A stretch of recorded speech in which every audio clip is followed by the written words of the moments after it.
जय गुरुदेव। प्रणाम सभी को। निरोग जीवन के महत्वपूर्ण सूत्र अध्याय 10।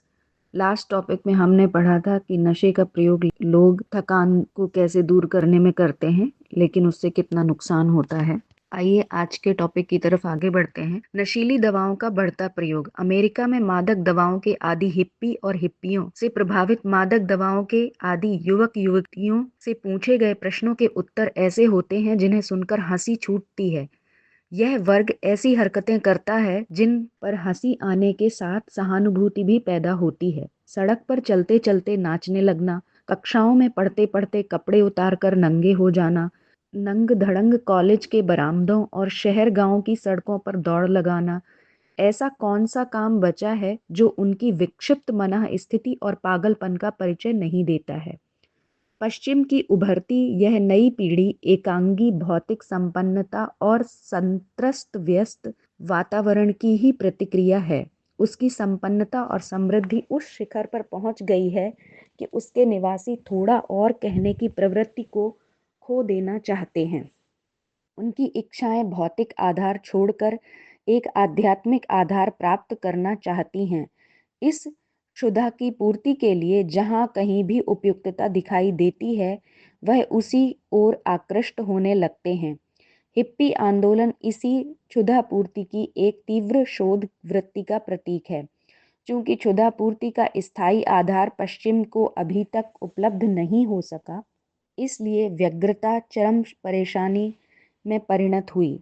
युवा वर्ग ने स्वयं को भुलाने के लिए, अपना आपा खो देने के लिए कुछ ऐसी प्रवृत्तियां अपनाई जिन्हें दिग्भ्रांत और विक्षिप्त मन कहना अनुपयुक्त नहीं होगा। नित नए बदलते फैशन, धड़ाधड़ बनते सामाजिक मूल्य और उनके अनुसार प्राप्तव्य को अप्राप्य ही रहना वातावरण में उदासीनता व स्वयं से वितृष्णा की सृष्टि करता है। पश्चिम के युवा समाज ने इसी कुंठा का शिकार होकर मादक द्रव्यों का उपयोग आरंभ किया। हिप्पियों के अतिरिक्त भी वहाँ एक ऐसे वर्ग का विकास बड़े जोरों से हो रहा है जो इन दवाओं का आदी बन चुका है। एक सर्वेक्षण के अनुसार अमेरिका का हर 10वां व्यक्ति इन दवाइयों का प्रयोग करता है। हेरोइन, अफीम और मारिजुआना का प्रयोग करने वाले इसी प्रतिशत में आते हैं। हशीश, कोकीन, कीफ, एम्फेटामाइन आदि मादक दवाओं का प्रयोग करने वालों की संख्या तो इससे अलग ही है। अमेरिका में अफीम और हेरोइन का आयात बड़े पैमाने पर होने लगा है। विश्व का सबसे बड़ा अफीम उत्पादक देश चीन पश्चिम को युद्ध स्तर पर यह नशीला पदार्थ भेज रहा है। वहां बढ़ती हुई मादक द्रव्यों की प्रवृत्ति का अंदाज इसी से लगाया जा सकता है कि कुछ ही समय में अमेरिका को अफीम आयात की मात्रा 2000 टन के लगभग 2500 टन कर देनी पड़ी। इधर हम भारतीय किसी भी विदेशी चीज, आंदोलन, प्रवृत्ति और विचार को आंख मूंद कर अपनाने के आदी से बन गए। पिछले कई वर्षों से स्थायी शांति की तलाश में भटकते हिप्पियों के झुंड भारत आए। उनके साथ मादक द्रव्यों ने भी प्रवेश किया। भारत का युवक समाज पाश्चात्य प्रवृत्तियों को ग्रहण करने में भी अपनी शान समझता है, इसलिए वह भी इन द्रव्यों को स्वागत पूर्वक अपनाने लगा। पिछले दिनों देश के एक बड़े विश्वविद्यालय में धूम्रपान की लत का सर्वेक्षण किया गया तो बड़े चौंका देने वाले तथ्य सामने आए। सर्वेक्षण करने वालों को तथा आंकड़ों से परिचित होने वालों को तब और भी आश्चर्य हुआ जब उन्हें यह पता चला कि सिगरेट के साथ साथ गांजा, चरस, अफीम आदि मादक वस्तुओं का प्रयोग भी होता है। सबसे बड़ा आश्चर्य तो यह है कि छात्राएं भी इनका प्रयोग करती हैं। इसी बात से अंदाजा लगाया जा सकता है कि छात्रों में यह प्रवृत्ति कहाँ तक पहुंच चुकी है। यह किसी एक विश्वविद्यालय या नगर की दशा नहीं है, वरन देश के बड़े नगरों और शहरों की भी वस्तु स्थिति उजागर करती है। दिल्ली, बम्बई, कलकत्ता, कानपुर, जयपुर, भटिंडा और अन्य शहरों में मादक द्रव्यों का प्रयोग बढ़ता ही जा रहा है। कुछ समय पूर्व दिल्ली प्रशासन के स्वास्थ्य निर्देशन में नींद की गोलियों का उत्पादन घटा देने की मांग की थी। क्योंकि बहुत से युवक इनका उपयोग नींद के लिए शौकिया तौर पर करने लगे हैं। इसका प्रयोग करने की प्रवृत्ति इतनी बढ़ गई है कि कुछ समय पूर्व जहां एक गोली का मूल्य 35 पैसे था, वहां तब लगभग 2 रुपए हो गया है। कहना नहीं होगा कि नींद की गोलियों का निर्माण प्रायः अफीम और अन्य मादक दवाओं के सम्मिश्रण से ही किया जाता है। गोलियों के रूप में नशे का आनंद लेने के साथ साथ उसे मूल रूप में खाने वालों की संख्या भी बढ़ती जा रही है। शराब, सिगरेट, अफीम, गांजे का स्वाद विश्वविद्यालयों के 90% छात्रों ने चखा है और अनुमान है कि 75% तथा 26% छात्राएं शौकिया तौर पर यदा-कदा इनका प्रयोग करते हैं। इस विषय में यह एक सुनिश्चित तथ्य है कि भारतीय समाज का भौतिक स्तर इतना पश्चिमी देशों की बराबरी तो क्या उससे एक अंश समान भी ऊंचा नहीं है। अमीरी और सफलता का बोध भी किसी के पागलपन का कारण नहीं है। फिर आखिर कौन सी बात है जो भारतीय युवकों को मादक वस्तुओं की ओर आकृष्ट करती है, उन्हें पश्चिमी सभ्यता का अनुसंधान करने के लिए प्रेरित करती है? महज आधुनिकता का नशा और फैशन का शौक ही भारतीय युवकों में बढ़ती मादक दवाओं के सेवन की प्रवृत्ति का कारण है। अल्ट्रा मॉडर्न कहलाने की भूख और उसका मानदंड पश्चिम, यही वह विचार है जिसकी वजह से जीवन के कठोर उत्तरदायित्वों से मुक्त, निश्चित और लापरवाह युवक समाज को पश्चिम की यह गंदगी ओढ़ने के लिए विवश करती है।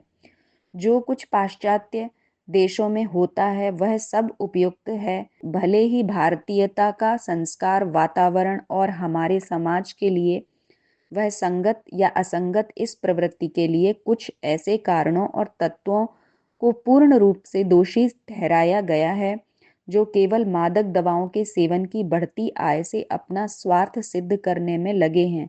बेशक वे दोषी हैं, परंतु उतने नहीं जितने कि हम।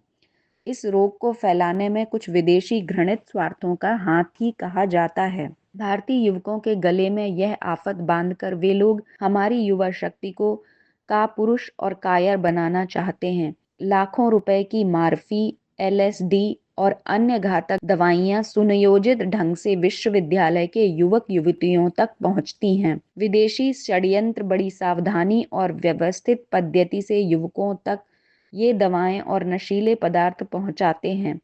पिछले दिनों दिल्ली विश्वविद्यालय कैंपस में एक विद्यार्थी के पास से लगभग 10,000 रुपए की अफीम का यह बंडल कोई अज्ञात और अपरिचित व्यक्ति छात्रों में बांटने के लिए दे गया था।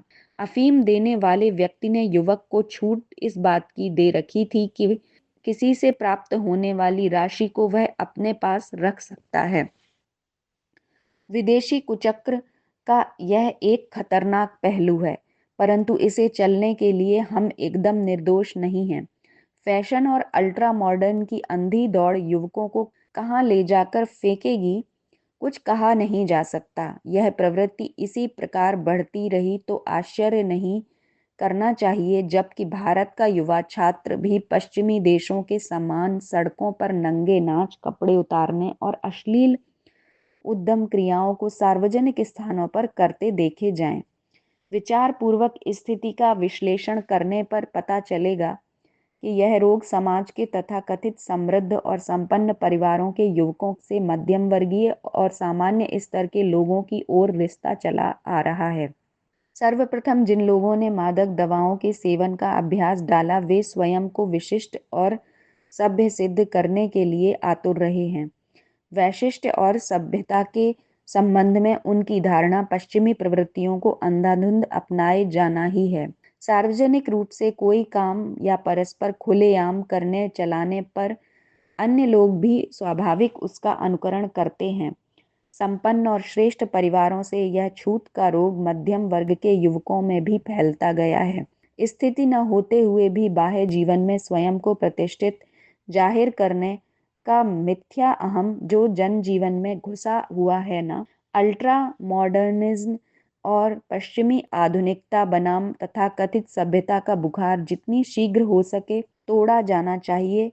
इसके लिए शासकीय स्तर पर क्या प्रयत्न चलें यह बात अलग है, व्यक्तिगत और जन स्तर पर तो यह भ्रम तोड़ने की कोशिश होनी ही चाहिए। फैशन या अंधानुकरण प्रधान आधुनिकता हमारी शान और गौरव की वस्तु नहीं, गुड्डे गुड़ियों की तरह, जानवर वानर की तरह साज सज्जा और नकल अनुकरण मनुष्य की शोभा और गरिमा के किसी भी तरह अनुकूल नहीं हो सकते। परिवार के युवकों में मर्यादा, निष्ठा और भारतीय संस्कृति के प्रति गौरव का भाव जगाना तो हर किसी के बस की बात है। समय रहते इस समस्या को नहीं सुलझाया गया तो आज से 20-25 वर्ष के बाद का समूचा युवा वर्ग शारीरिक और मानसिक रूप से क्लीव हो चुकेगा। समय बीत जाने के बाद पछताने से क्या होगा, तब तो पानी सर से ऊपर गुजर चुकेगा और डूबने, आत्मघात करने जैसी ही स्थिति हमारे सामने खड़ी होगी। तो आज के टॉपिक में हमने पढ़ा कि नशीली दवाओं का प्रयोग हेरोइन, अफीम कॉलेजों में बच्चों में बढ़ता जा रहा है, जिससे हमारे देश की युवा शक्ति कमज़ोर हो जाएगी अगर इसे नहीं रोका गया तो, और वो किसी भी काम को करने के लायक नहीं रहेंगे। तो आज के लिए इतना ही। जय गुरुदेव, प्रणाम सभी।